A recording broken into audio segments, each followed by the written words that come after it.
Live from our 7 Tasmania studios, your nightly news with Louise Huber begins now. Good evening. First tonight, an investigation into the cause of a large oil spill in the Tamar River is underway.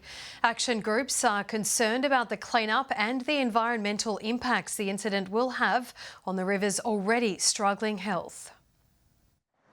Another day, another problem for the Tamar River. The mismanagement of the river continues and it's quite distressing. The Environmental Protection Agency responding to a large oil slick first observed yesterday. In a statement this morning, the EPA says it was working with the Launceston Council to monitor the situation, but now says the council is not involved. Launceston Mayor Albert Van Zetten says council is aware of the apparent spill, currently being monitored by the protective body. The EPA says after monitoring and assessing the slick throughout the day, it was clear that deploying booms to contain, deflect or soak up the diesel was unlikely to be effective. But the Tamar Action Group says not enough is being done. This is part of a pattern. Problems keep occurring, and as they occur, nobody wants to take ownership. Their first response to everything is, we're monitoring the situation. They never mention we're taking this action. The slick is reportedly breaking down, but environmental impacts are a concern. The main concern would be if any birds or seals, for example, ingested any of the diesel, or if birds sit in the diesel, it'll affect the waterproofing of their feathers, and so those birds would potentially require some to be captured and rehabilitated. The worst of the spill can be seen along this waterfront near Launceston's Royal Park. Some members of the public even commenting on the distinct diesel smell, while others have noticed an absence of wildlife. I noticed that when I got out of the car there was a really yucky smell. It smelled like fireworks, that's what it smelled like. An investigation into the source of the spill is continuing. MAKENNA BAILY, 7 Tasmania News.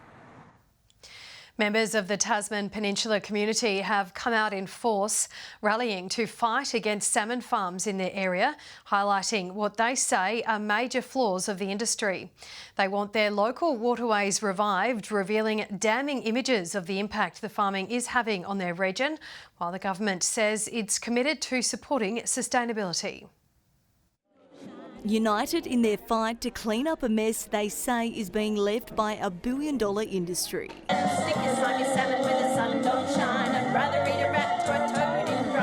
These Tasman Peninsula locals are issuing a passionate plea for intervention, hoping to restore Long Bay waterways around the World Heritage Site of Port Arthur. It's time for the Pens to go and to give us back Long Bay.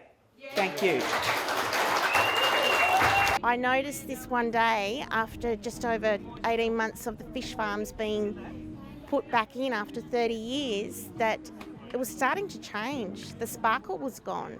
Coming together under one roof to voice concerns around the impact of salmon farms in their backyard. They need to be very aware of independent science and actually go out and seek it. Arguing the clean and green tourism cell of Tasmania will no longer exist if the practice continues. It's in direct conflict with having industrial scale operations right on the shores of areas or adjacent to areas that are protected. Tassal was made aware of the public meeting, and despite being the largest producer of Tasmanian Atlantic salmon in the state, the organisation declined to comment. Government needs to stop kowtowing to the industry. The state is due to release its 10-year industry growth plan in January. We support the salmon industry, but we also want to see that it operates sustainably into the future, and we think that there's a balance to be found.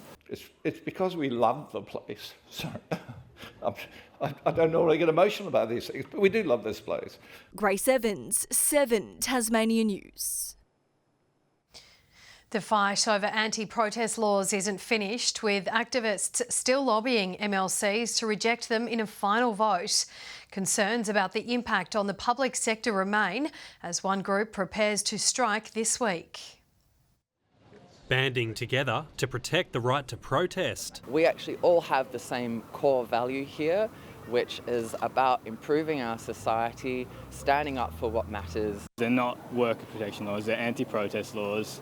They're being put in place to gag dissent from the public. Unions and activist groups are calling on upper house members to vote against controversial anti-protest laws. The bill is set for a final vote next month. So I hope they listen to the concerns from unions, from civil society organisations, from the queer community, from women. The state government supports peaceful, lawful protests, but we also support being able to go to work in a safe environment. This is not about workplace protection. This is about blatant politics from Guy Barnett. Groups also concerned by the potential impact on industrial action. Union members, particularly in the public sector, are often protesting not about their conditions, but about the services they provide. Nurses at the Royal Hobart Hospital will walk off the job next Wednesday. The union says it doesn't believe the actions would break either the current or proposed laws. However, it wants to see the right protected. And as soon as the hospital hits level 4, our members who are looking after COVID patients would be able to access that allowance because of the increased pressures that are on them.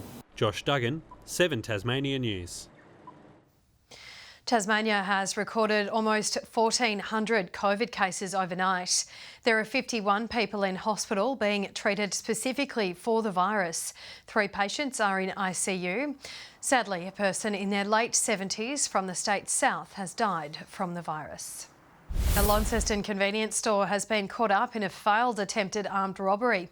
A man with what appeared to be a firearm allegedly entered the Aussie convenience store on Brisbane Street and demanded money. Staff say he showed them a firearm tucked into his trousers before leaving without stealing any money. Police say he was wearing a large green jacket and black track pants and shoes. Any witnesses are asked to contact Crime Stoppers. A fire has caused the evacuation of a Hobart CBD building this afternoon. Fire crews were called to the Hedberg's Performing Arts Centre at 2:30. Authorities say the small fire was quickly extinguished, but water from the sprinklers required clean-up.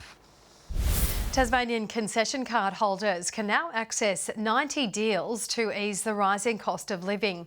Details for cheaper council rates, health services and vehicle registration can be found in the new State Government Concessions Guide.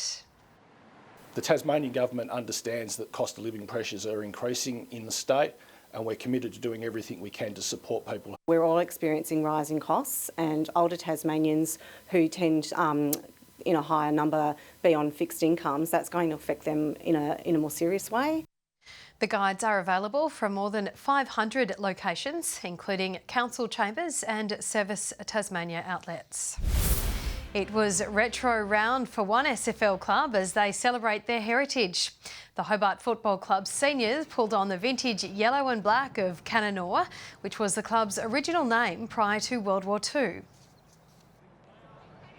And in 33 years of senior footy, I think they won 21 premierships over that time and had some absolutely polished, sort of well-recognised Tasmanian footballers play for that club. Unfortunately, Hobart went down to Cygnet by 133 points. The Utah's Lions have donned pink socks and Guernseys, all for a good cause. The club is celebrating its inaugural Pink Day to raise breast cancer awareness and funds for the McGrath Foundation. I think it's a really important cause in the community, and it's something that we'd like to get behind. It was basically a good way of us teaming up and giving something back to what they've given me. The Lions are hoping to raise $5,000 for the foundation, while they're encouraging other clubs to follow suit. And taking a quick look at netball, the finals are underway with the Waratahs and Kingston Blues battling it out in the state south. While in the north, the Hawks took on the Cavaliers at the Silverdome this afternoon. It was a close clash with only 3 points separating the two top-of-the-table teams. The Hawks managed to secure the win with the final score 58-55. The Strikers' hope of continuing a winning streak wasn't to be in the NPL as they battled out with the Kingborough for round 15. Despite Devonport's best efforts, they couldn't keep the Lions' crucial goal out, drawing the day 2-2. His run up. Keegan Smith goes the right way, but Kobe Kemp scores a goal, slots it into the bottom corner. Meanwhile, in the Women's Super League, the ladder leaders have claimed an important victory against Clarence, with the Zebras unable to match the pace of Launceston United at home. Good evening, everyone. A cloudy day today with Hobart and Launceston both 15 degrees and Burnie and Devonport 14. Across the state, Flinders Island and Grove 16, 15 in Strawn, Smithton and St Helens reaching 14, Friendly Beaches 12 and 6 in Lyowini. Cloudy conditions can be seen across Tasmania and surrounding waters today, moving down from the northwest. And further out, a large frontal cloud band extends from New South Wales to Victoria and Tasmania, while another extends over the southwest of Western Australia. The rest of the country is mostly cloud-free. Tomorrow, a cold front sits over the southeast of Western Australia. An associated trough extends from the west of South Australia to the north of Western Australia, while a ridge sits over the east of the country. North to northeasterly winds tomorrow, 5 to 15 knots about the north and 10 to 20 knots over remaining waters. Cloudy and 16 in Hobart and Richmond tomorrow, ooze reaching 15. Launceston 15 with clearing showers, 14 in Devonport, showers and 13 in Deloraine. 13 degrees in Burnie tomorrow, partly cloudy and 16 in Strawn, Curry 15. And in the east 15 in St Helens and Whitemark and a shower or two and 16 in Swansea. Looking on to Monday, light showers about the north, increasing in the northeast and northwest. Showers on Tuesday, more frequent about the north and east. And on Wednesday, fine in the central north, however showers elsewhere. 16 in Perth tomorrow, showers in Adelaide, Sydney 18, sunny in Melbourne and Brisbane and 29 in Darwin and Alice Springs. And currently Hobart, Launceston and Devonport all 12 degrees at the moment and cloudy. And Lou, let's hope for some warmer temperatures soon. And that's all your news for this Saturday evening. Thank you so much for joining us. We will see you again tomorrow. Good night.